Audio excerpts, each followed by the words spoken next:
2023 সালে অক্টোবর থেকে ইসরায়েলের গণহত্যা যুদ্ধে গাজায় কমপক্ষে 52,243 জন ফিলিস্তিনি নিহত হয়েছেন। রোববার স্থানীয় স্বাস্থ্য মন্ত্রণালয়ের তথ্যের বরাতে আনাদুলু এজেন্সি এ খবর জানিয়েছে। ভারতের প্রধানমন্ত্রী নরেন্দ্র মোদী বলছেন, জম্মু কাশ্মীরের পেহেলগামে সন্ত্রাসীদের হামলার ঘটনায় ভারতীয়দের রক্ত টকবক করছে। যাদের প্রিয়জন এই হামলায় প্রাণ হারিয়েছেন তাদের বেদনা প্রত্যেক ভারতীয় অনুভব করছে।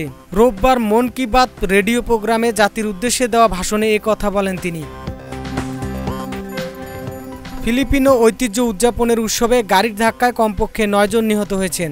স্থানীয় সময় শনিবার রাতে একজন চালক ভিড়ের উপরে গাড়ি চালিয়ে যান। এতে আরও অনেকেই আহত হয়েছেন।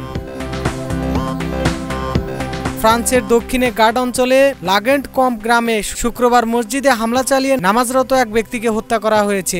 হত্যাকারী তীব্র ছুরিকাঘাতের পর চিৎকার করে ইসলামের বিরুদ্ধে অশ্লীল মন্তব্য করে এবং নিজের মোবাইল ফোনে ঘটনার ভিডিও ধারণ করে।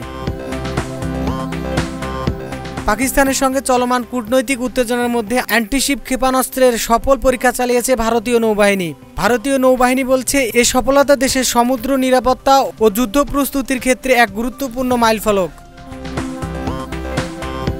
ইরানের বন্দর আব্বাসের শহীদরাজি বন্দরে ভয়াবহ বিস্ফোরণে নিহতের সংখ্যা 25 জনে দাঁড়িয়েছে। সেই সঙ্গে আহতের সংখ্যা 800 জন ছাড়িয়েছে। কাশ্মীরের হামলার ঘটনার পর ভারতের তরফে ঐতিহাসিক সিন্ধু পানির বন্টন চুক্তি বাতিলের প্রেক্ষাপটে দেশটির প্রধানমন্ত্রী শাহবাজ শরীফ বলেছেন, পানিকে অস্ত্র হিসেবে ব্যবহার মেনে নেওয়া হবে না।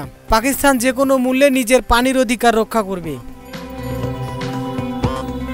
কাশ্মীরের পেহেলগামে পর্যটকদের উপর সাম্প্রতিক হামলার ঘটনায় নিজেদের সংশ্লিষ্টতা অস্বীকার করেছে দ্য রেজিস্ট্যান্ট ফ্রন্ট TRF। ভারতীয় কর্তৃপক্ষের অভিযোগের ভিত্তিহীন ও পুনর্নির্ধারিত আখ্যা দিয়ে সংগঠনটি বলেছে, এটি একটি অসৎ প্রচারণা যার উদ্দেশ্য কাশ্মীরে প্রতিরোধমূলক আন্দোলনকে কলঙ্কিত করা। ডেস্ক রিপোর্ট, এই সময় টিভি।